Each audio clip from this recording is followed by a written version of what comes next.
We've all seen the headlines, we've heard the stories, artists struggling, creators fighting legal battles, industries sometimes losing billions. Copyrights. Some say it's about protecting ideas, others argue that it actually stifles creativity. But in a world where content spreads at the speed of a click, the line between ownership and access is blurrier than ever. But here's the real question: how do we protect creators while keeping innovation alive? Where does fair use end and infringement begin? And who really benefits from copyright laws? Today, we're not here to pick sides, we're here to untangle the complexities, intellectual property, digital rights, and the future of creative ownership. Welcome to Untangle. I am Amadine Obewe.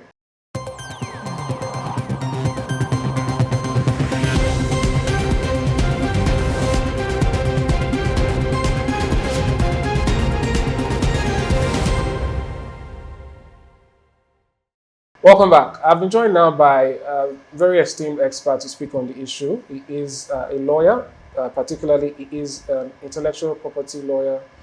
He is the chairman, board of trustees of the Intellectual Property Lawyers Association, Nigeria, and he's also a former chairman of the MBA Abuja branch. I'm talking about the person of Mr. Folarin Aluko Esquire. Welcome to the program. Thank you very much, It's Amadine. good to have you. Pleasure is all mine. All right. Let's start from the beginning to break this down. I'm sure you're already familiar with a lot of artists, and there are some who still look at you and want to know more. So let's start with what exactly copyright is and how it differs from other intellectual property rights like, say, trademark and patents and the rest. Okay, fantastic question, and it's an interesting place to start because of all the things that we refer to as intellectual property rights. One can arguably say that copyright is the first in point of when you think about what laws were created to protect this type of right.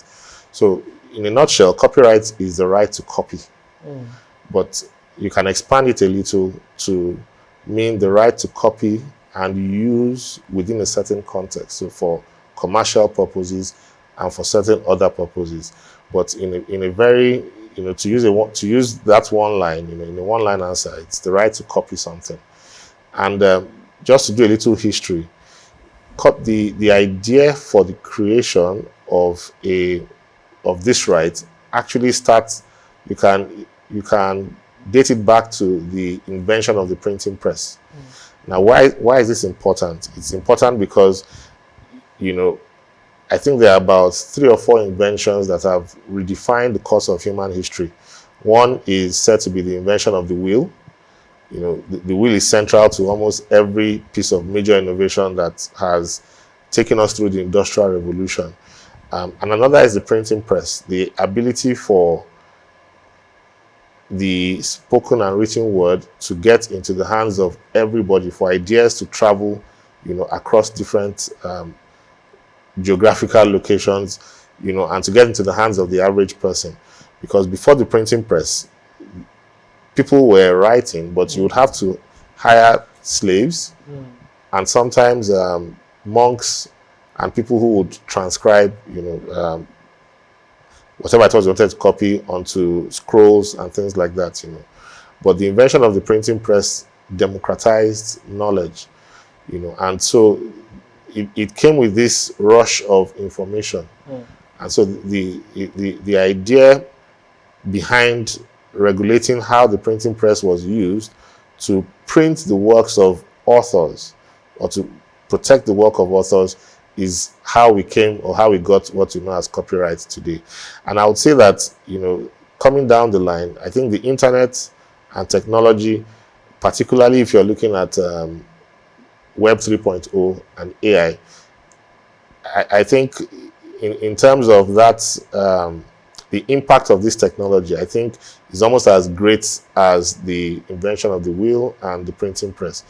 So copyright started from a law called the Statute of Anne, and the objective of that law was to create some kind of monopoly over the use of printing presses to print certain things. And so copyright started with the protection of literary works, if you may. Today it has expanded beyond the scope of just literary works to include several other types of works: music, pictures, broadcasts, and so on and so forth. So in a nutshell, copyright is the right to copy or the right to use certain works. Not everything is protected by copyright. And this brings us to the question of how do we distinguish between the scope of what is protected by copyright on the one hand, and the scope of what is protected by other intellectual property rights, such as trademarks, patents, and industrial designs, and so on. Yes, and I would say, just to quickly loop that in, because you asked a very complex question. But what copyright does is that it protects a very specific set of works, and these will be they are regulated by law in almost any country that regulates copyright or regulates these works. So in Nigeria, that would be the Copyright Act. So you have literary, musical, artistic works, broadcast sound recordings, and then there are ancillary. There are some types of works that are also protected. But just to put everything in a nutshell, what copyright does is that it protects what you may call cultural and scientific works. Trademarks protect brands and words that are used in commerce. And then patents protect inventions, and these inventions may be technological, they may be mechanical, they may be in any sphere. Then you have industrial designs. Industrial designs protect the non-technical, the look and the feel of a thing. So your lovely jacket, for example, is made of fabric. The cut could be protected as an industrial design. The shape of the iPhone, the shape of the Coke bottle, and so on are all industrial designs. All right. Just there is a cut in there.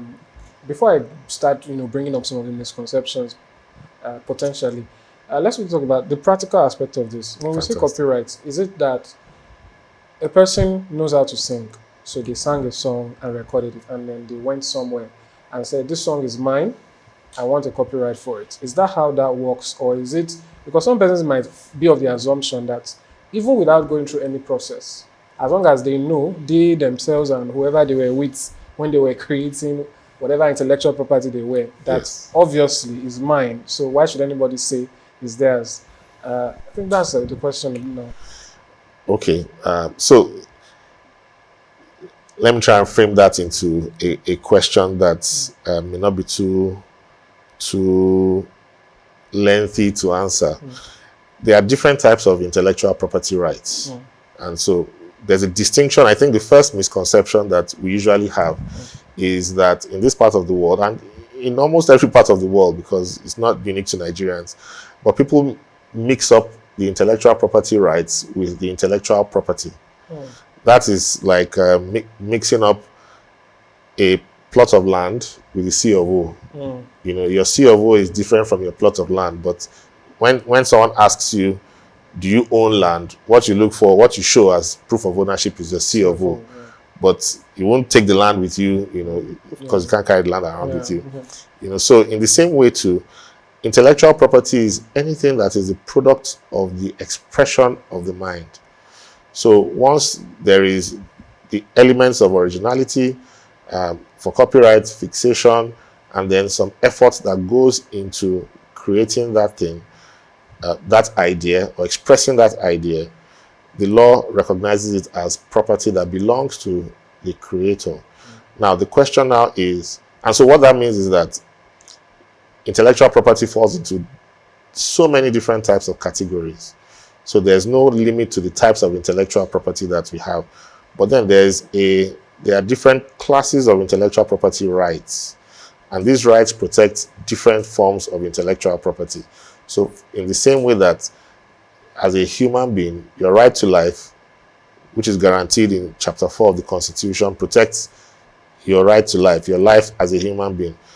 The right to life does not protect the right to electricity, for example. Some may argue that it does, but the right to life is a very specific right. So in the same way, let's think about it, or the right to fair hearing is also a very specific right.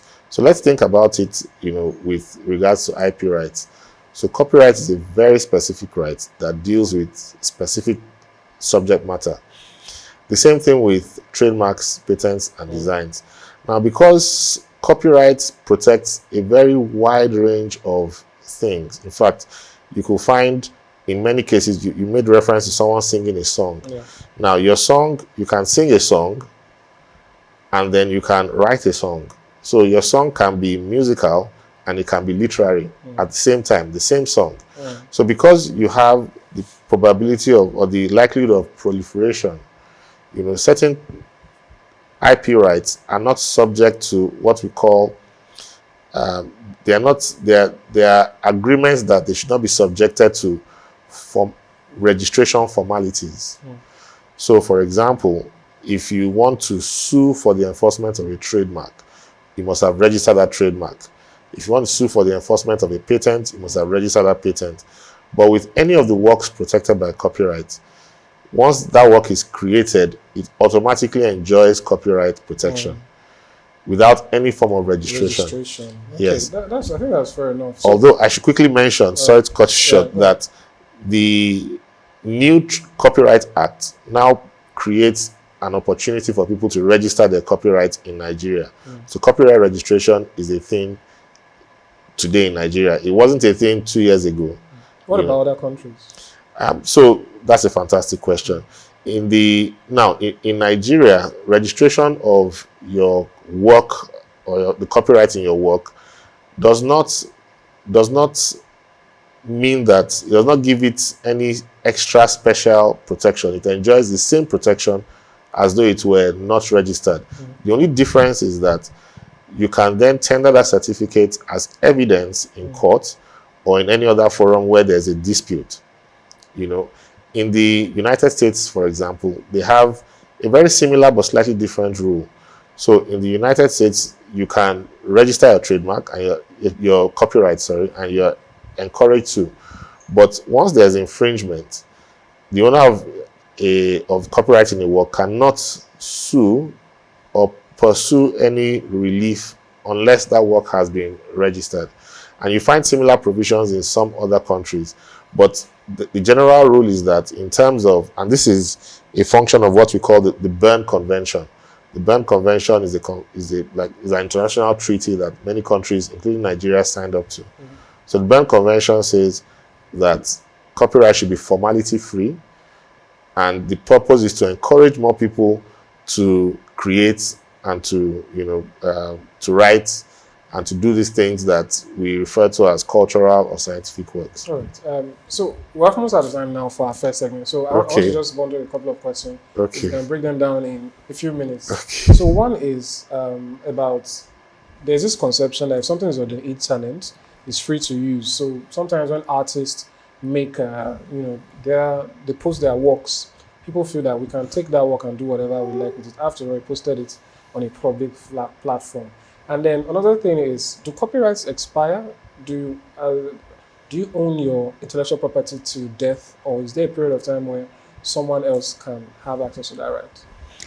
Fantastic question. So the first question is it free if it's online?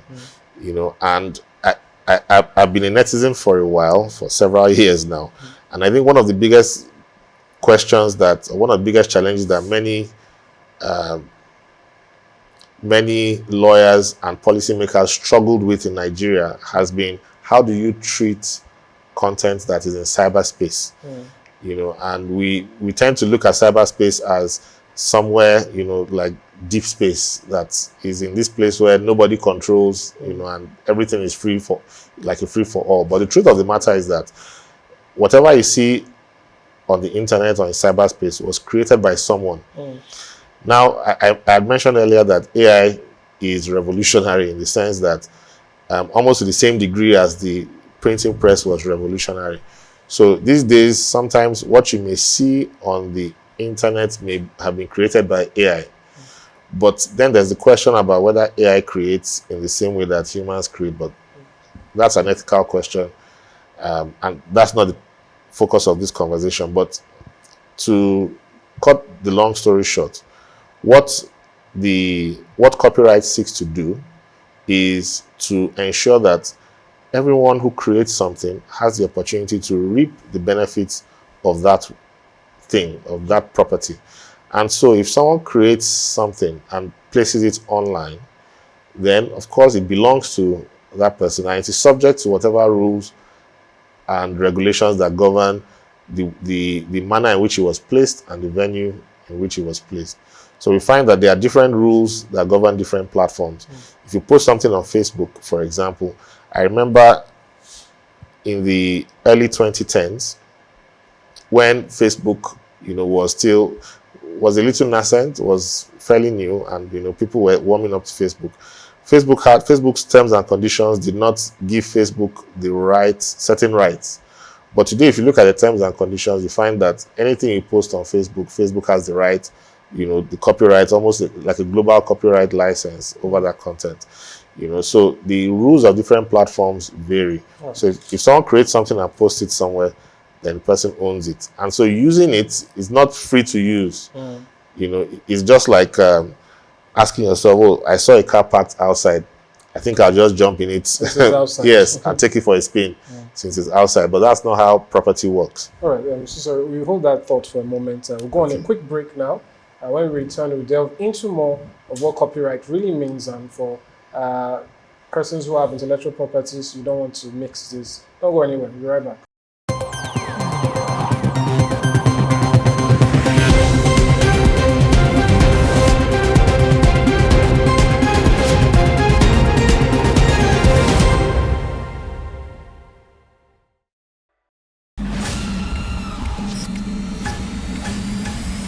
Hey everyone, let's face it, our world today experiences numerous challenges. And guess what? Our community isn't off the hook either. Most of the world issues are either not talked about enough or never talked about at all. But here on Timeline, we've got you covered. We dive deep into issues that affect us every day, leaving behind footprints of wisdom, knowledge, and solutions. Think of it like a roadmap that keeps you on the track for success. So buckle up, because in this new season of Timeline, we're taking another trip through the past, the present, and navigate into a more promising future. Again, we're talking solutions, people. And let's make one thing clear. This is not your average blah, blah, blah convo. This is real talk with a side of inspiration and a sprinkle of wow. I never thought about it like that. I'm your host on this impactful ride. Together, we'll tackle the tough stuff, laugh a little, and find ourselves on the path to positive change. So what are you waiting for? Season 2 of Timeline will be loaded. Let's get started. Hop in, and let's drive straight into the heart of issues shaping our world. Let's go. Oh, one more thing. Hit that subscribe button and let's take this ride together.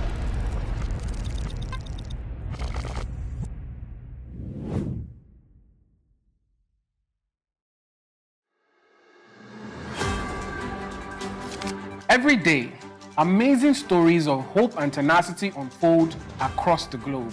On Hued Hour, we dive into these inspiring tales and discuss the vital work being done in the humanitarian and development space.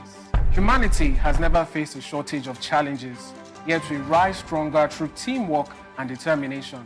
Though these remedies are often underreported, on Hued Hour, we advocate sustainable solutions. We bring you the latest and most impactful news on how lives are being changed.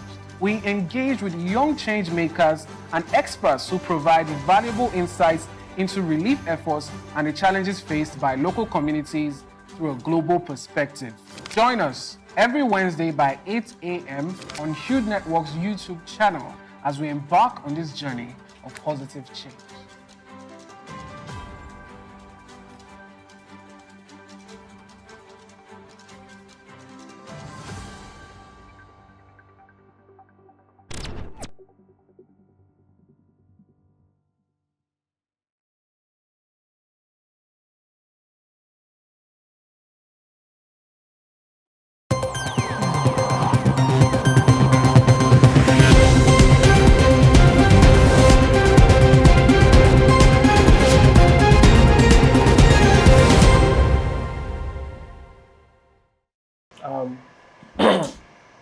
Welcome back. I was still talking on the issue of copyrights and what it really means and breaking it down. Before the break, we were talking about if it expires? Is it for life, or is it at the point where it stops covering said IP owners, so to speak?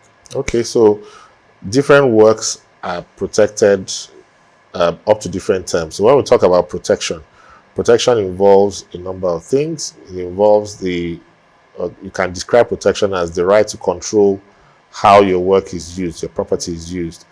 And so IP laws or IP rights are some sort of balancing mechanism. It's society's way of balancing the rights of the creator to enjoy the fruits of the labor of whatever they have created, and the right of the public to also enjoy the work. Because, in Christian parlance, there is nothing new under the sun. And so every creator who creates something is building on the work that has been laid down, or the foundation laid down by others. So naturally, there must be a term limit to any work. And so for different works, the law prescribes different term limits. So for musical works, for example, or literary works, they enjoy copyright in Nigeria for the lifetime of the author and then 70 years after their death. So copyright is, in literary works, for example, is something that you can actually give to your children and your children's children and to your estate. In some countries, like the United States of America, for example, the US Congress can actually expand or extend the span or the lifespan of a work protected by copyright. I think very famous cases, the Disney characters, Mickey Pooh. Mouse, yes, Winnie the Pooh, and so on and co. So you find, and even Superman, DC, you find situations where these companies would lobby Congress and then get Congress to extend the term limit or the term of the copyright in that work.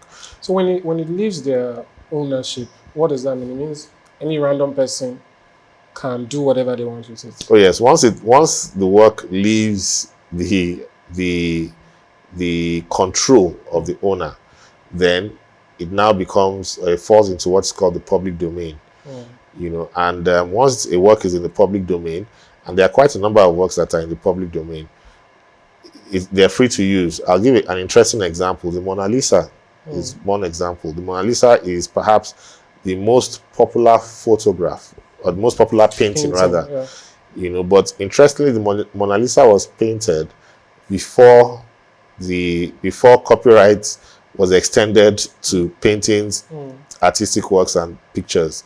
And so, even though the Mona Lisa itself does not enjoy copyright protection, you have several depictions of the Mona Lisa that enjoy copyright protection. Yeah. So copies of it. Yes, so copies of it are protected, while the thing is itself is not. Quite interesting.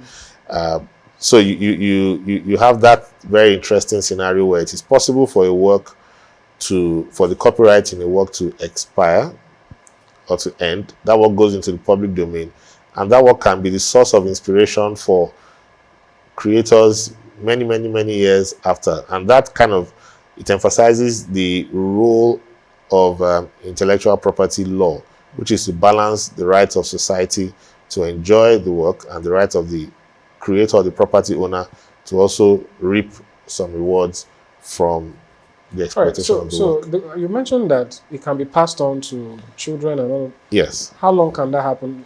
For instance, in context here, the lifetime and 70 years. Yes. So if it's passed to a child, is it the lifetime and 70 years of that child? No, it will be the lifetime and 70 years of the author. So those of us in the public domain will start counting from when the author. So, and this is specifically for literary works, for musical works.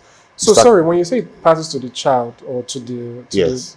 Do you mean that's 70 years? Is that yes? It's the 70 years term. Okay. So because intellectual property is property, the same way that when a person passes, they leave their property. You say, okay, John Bull, take my shoes. This person take this land somewhere, and so on and so forth. So in the same way too, if it's music, their catalog will also pass to their estate as well. And one of the biggest challenges that we have had in this part of the world is that a lot of the time our executors, our legal system has been blind to intellectual property rights. So you find many famous creators who have passed, and their estates have been captured by administrators, but the estate does not, or the administrators don't look at their intellectual property to find out, okay, what patents or other forms of intellectual property does this person hold that can also pass to that estate as well. That's interesting. So let's talk about the way people feel they can sort of sidestep some of these things. So someone feels that if I take your work and I give you credit, I say this is where I got it. It means that I'm free. So I'd like to know what happened. What about that? Is that true? Or So that you're referring to what is called attribution. And we had a conversation about this at the Intellectual Property Lawyers Association recently. Many people think that once you attribute the ownership or credit to someone, you've done everything. No, intellectual property is property, and if you're going to use someone's property, courtesy demands that you ask for permission. Now, if you don't ask for permission before taking someone's property, of course, you're likely to hear shouts of "ole, ole, thief, thief." And you can't say because I was going to say. Yes, you can't say no. I was going to ask you. In fact, I was reading. I read. There's this interesting live case where two people were in a studio. They came up with, one person wrote a song, and that person was there. And then the other person took the first person's song and played it to someone else, to a third person. And, it became a thing until someone said, no, this song was written by this person. And then by the time they held the person who, was taking the song around, as he said, no, I was actually trying to promote it for, and he said, no, you were just caught. Yeah, sad that you were caught, So if you want to use somebody's property, the proper thing to do is to take permission. And it's the same thing. There are exceptions to some of these rules, and again, there's a balancing act that the law tries to play, because if the most beautiful song written would have no value if there was no one to listen to it. The most beautiful poem would not have any value if there was no one to hear it, no one to read it. So the world must also have access to these works to enjoy the works. And so it's that balance. So, for example, the Copyright Act creates some exceptions which allow members of the public to, in some places, to comment, to satirize, so to make jokes and make fun about, to use as for purposes of education and enlightenment, and so on and so forth. Is that fair use? Yes, so that will fall under what is called fair use, because the fact that you parked your car outside, on the street, does not mean that nobody should stand next to your car. It doesn't stop anyone from, in certain cases, from touching your car, because your car is out there in the public.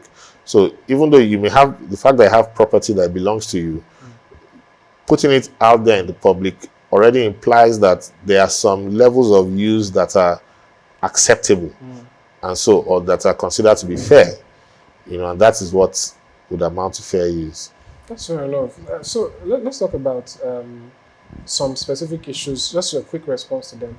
The other day, a famous footballer got into a little tussle with a paparazzi, someone who snapped him, and he said that, he was telling him to delete the picture because it was a picture of him and he has rights over the picture. And some argue, no, the right belongs to the photographer.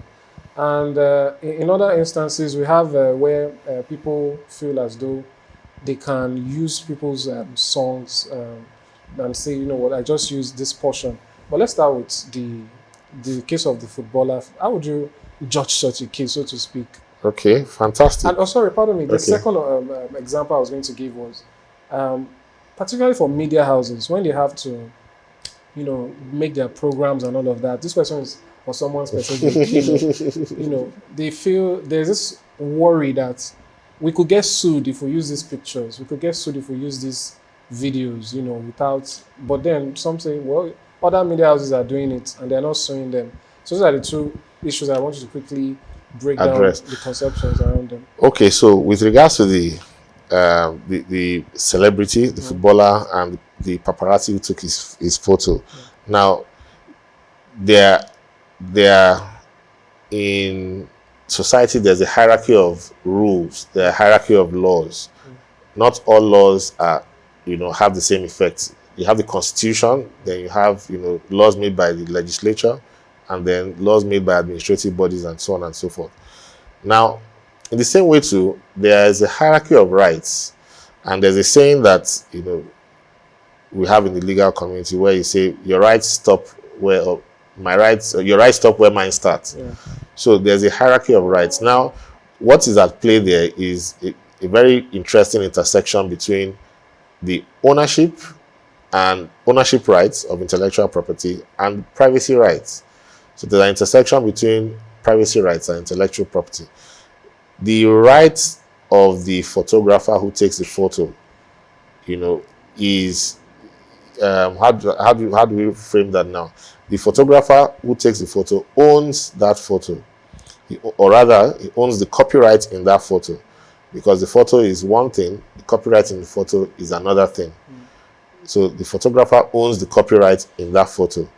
Now, the photographer has taken a photograph of somebody. Now, that person has a right to privacy, and that right to privacy can be extended or expanded in many directions. It's guaranteed by Section 37 of the Constitution, the Nigerian Constitution. And so that person has the right to privacy implies certain expectations.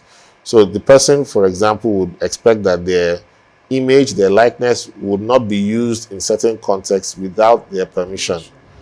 So the both of them are right, and those two truths can coexist, even though they may seem to be, antithetical at the same time.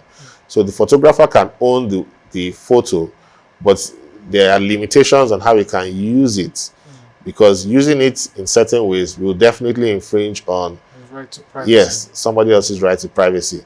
So he can sell the photo. I recall the case of a friend who is a journalist who took a photograph of a Nigerian president, I won't mention his name, many years ago. And the president had his head in his hand. He was at a function. He just got that picture. The president looked dejected. And shortly after, there was this issue with power. And news stations, media houses were looking for that person to buy that photo of him. So the photographer who takes the photo owns the photograph. But in certain contexts, you cannot use that photograph. So you take a photograph of, let's say, a celebrity. Can you put that photograph, even though it belongs to you, on a flyer to advertise a show or a program? Perhaps not. But you can print the photo, enlarge it, and put it in your bedroom. And we can pick that off to your second question, which centers around the use of certain pictures and certain, bits of content, videos in the media. Now, the list of things that amount to fair dealing or fair use, is quite extensive. We can't go into everything, right now. But reporting or coverage in the media and in the news is one of those exceptions. It's one of the fair use exceptions.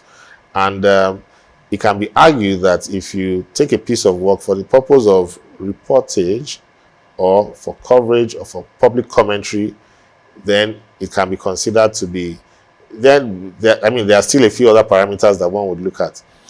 Now, so we consider everything centers around how it is used. If you take somebody's work and then use it in a way that, let's say for promotional content, for example, that would definitely be something that would require the permission of the owner. So the fact that, everyone is doing it doesn't mean that, doesn't make it right. And it doesn't mean that, when you use the wrong person's work, that person won't come asking for what is his or her due. I wish we really had more time. So I'll just leave in one more question. If you can answer in under a minute or two. What would you say is, or perhaps the biggest misconception about copyright that you would like to dispel? That's a very interesting question. So I think one of the biggest myths is that um, copyright is something that belongs to, or that works that are protected by copyright should be accessible or should belong to everybody. And you find that culture, I think it's a cultural thing, especially here. So someone releases a movie, the person spent a lot of money putting the movie together, producing the movie, directing, actors, and all that. And yeah, it's all over the place. You know, when we use people's work like that, we pauperize, or we're stealing from the creators of that work. Piracy. You know, yes, it's piracy to essentially. So the idea that, you know, when you download a song or you download a movie, you're not doing any harm to anyone, you know, is very wrong. You're actually harming the creator. Even though you may be in the corner of your room, you know, you may be using some unlimited data somewhere, but it harms the creator, because when everyone does that, you know, no one goes to see the movie, and then the creator's cash flow is hampered. Then it reduces that creator's ability to create, you know, next time, or to create more works like that. So we have to build a culture. We have to be very deliberate about building a culture around respect for intellectual property rights. I would also say that in the same vein, technology has opened up how intellectual property works, and it's really affecting and changing our perception of intellectual property. So there's also a need for creators to equally be as, you know, as creative. Sometimes you can put your work out there for free and look for other ways to make money or generate revenue. Yes. All right. Thank you so much. I wish we could go more. Maybe we would have a second edition of this to really break down more of this. But thanks for coming. Pleasure is all mine. Thank you very much. All right. So that's how we round off the untangling of copyright. I learned a lot today. I think one of my key takeaways here is that intellectual property works very much like physical property. And I think that's what people should take note of. And there's more to learn always. So if you have anything that you want untangled, don't forget to leave it in the comments. And maybe next time when we come, we'll be breaking it down for you. Thanks. It's been a pleasure. See you next time. I am Amadin Obewe.